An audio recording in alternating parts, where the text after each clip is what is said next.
So, hello everybody, this is Bhante Joe here, and I'm just here at Endagala in the forest, and thought to record a short ovada for the internet. So I thought that could start with just a little meditation, so can lean forward and arch the spine, can look about 3 feet in front, and can close the eyes. And can focus in on the breath, can know when it's coming in, and know when it's going out. If we breathe in a short breath, can just know I'm breathing in a short breath. And if we breathe in a long breath, can just know I'm breathing in a long breath.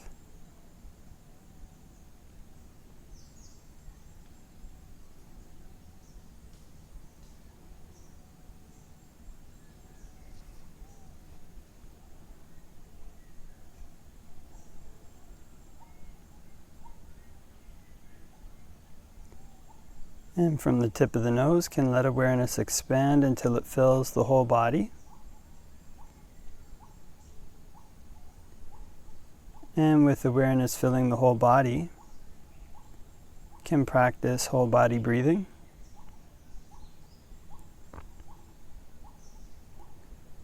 And when practicing whole body breathing,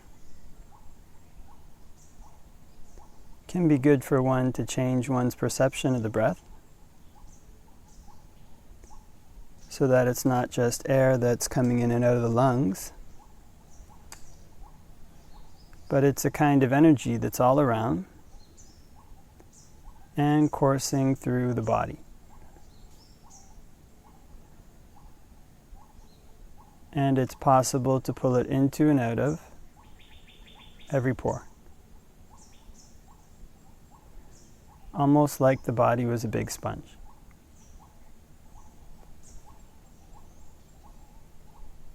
So on the in-breath, one can think whole body. On the out-breath, one can think whole body.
And if the mind wanders off, can bring it back to the present moment, to the breath.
And can open our eyes and do a short ovada for the internet.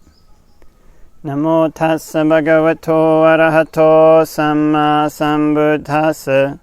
Namo tassa bhagavato arahato samma sambuddhassa.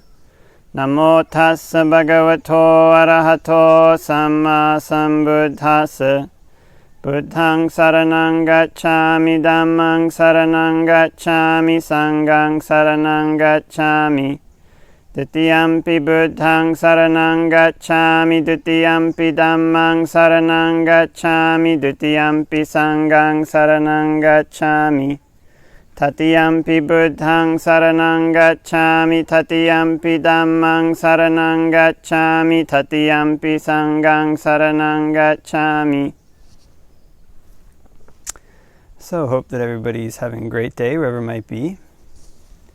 And so yes, just the last 2 days had a really nice experience. We had the chance to climb up this mountain which is actually behind me, and to camp there overnight, and then go for Pindapat in the next village, and then to return up to this mountain to camp again.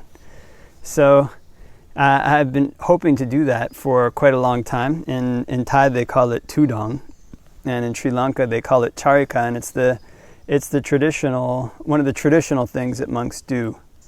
Monks are required to basically stay in one place more or less for 3 months of the year.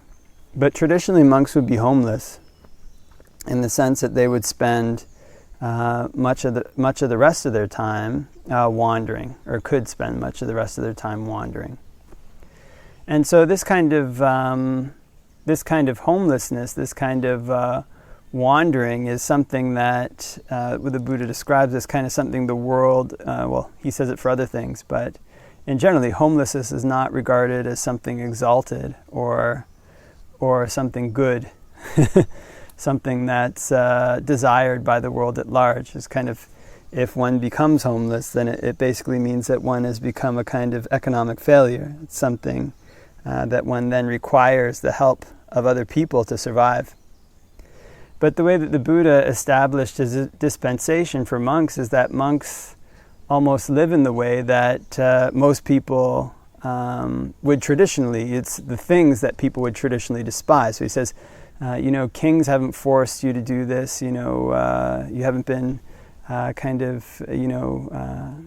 remember the whole sutta, but you haven't been kind of, strong-armed into eating alms food and, basically living without a home. But you do this because you see the dangers in the cycle of birth, aging, and death. So this is the amazing thing about the quality of the Buddha's teachings, that he can lay them down in such a way that people traditionally will spend most of their life being homeless and not having a home, and wandering even in dangerous situations, wandering in the forest and living in the forest. So this was a small camping trip, just 2 days, 2 nights, but something in imitation, trying to imitate the Buddha and imitate, I guess you say, what they call the Kruba Ajahns in Thailand, who basically almost lived a lifestyle like that, and kind of wandering in the forest, eating alms food. And the alms food would have been very basic then, and kind of sometimes they would get frogs and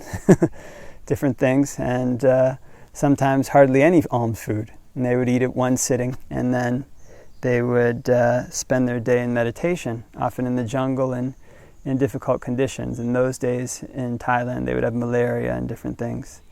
And also they had tigers and all these different things in the forest. But the traditional reasons that one will do these things, that one will give up a home, give up a kind of the ability to own a house, own land, own property, and have something safe that one can definitely go back to, that one controls.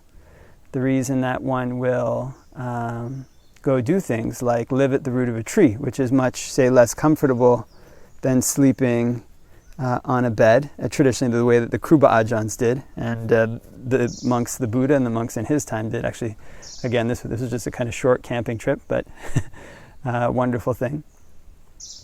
But the reason people will do these things, give all these things up, is because although they're not things that the world would necessarily praise, they're things that are very conducive to spiritual development.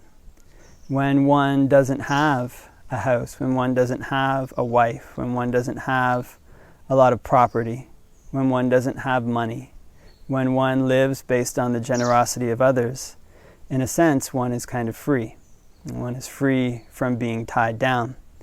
And what one lacks in material possessions, one gains in free time. This kind of time that one can devote to the development of the mind. This kind of time that one can devote to trying to find a peace in one's own mind that's less and less dependent on external conditions. And the environment in which one wanders, traditionally in which the Buddha wandered, in which the Thai Kruba Ajahns wandered, the environment in which they wander, although it's something that the world despises, people don't generally want to go live in the jungle, just in the middle of the jungle, without, a bed, without many modern conveniences. But when one goes to places where there's not much noise, that tend to where wild animals like to roam, those places are usually very quiet. And there can be something about the natural environment that basically the energy of a forest, the energy where there's no human distractions, tends to push the mind back in on itself. This can be a good or bad thing, but for meditation purposes, if it's done in the right proportion, then it basically gives one momentum in one's meditation practice. So seeking this kind of happiness that one can't find in the world, the Buddha and the Savaka Sangha that followed after him, they point a way that goes away from the world. They point a way towards homelessness. They point a way towards a lack of material possessions. They point a way to a lessening of the sensual pleasures in one's life. They point a way to finding dwellings, to finding situations that the world might not think is conducive, but that are conducive to the Dhamma. That might not be the things that one will find sensual pleasures in, but they're things that one can find spiritual happiness in.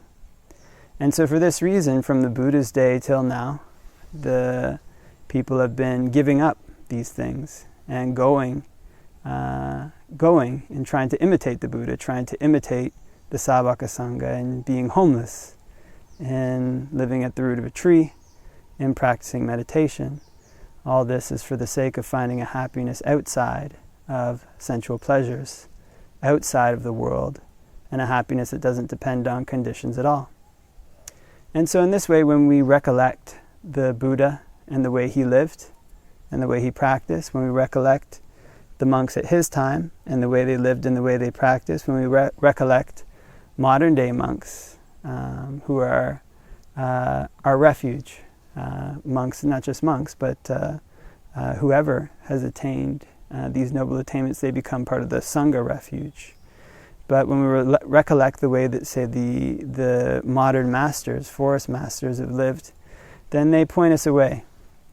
They point us away from material possessions. They point us away from the safety of a house, but they point us towards a safety that's inside. The safety that, although it doesn't have these kind of things, is something that one can depend more and more on, and that one can find happiness in, even up to the end of one's life, and even past one's life. One can search for a happiness that doesn't depend on any conditions at all. Okay, so I think leave that for reflection, and hope that everybody has a great day wherever they might be, and wishing you all the best till next time.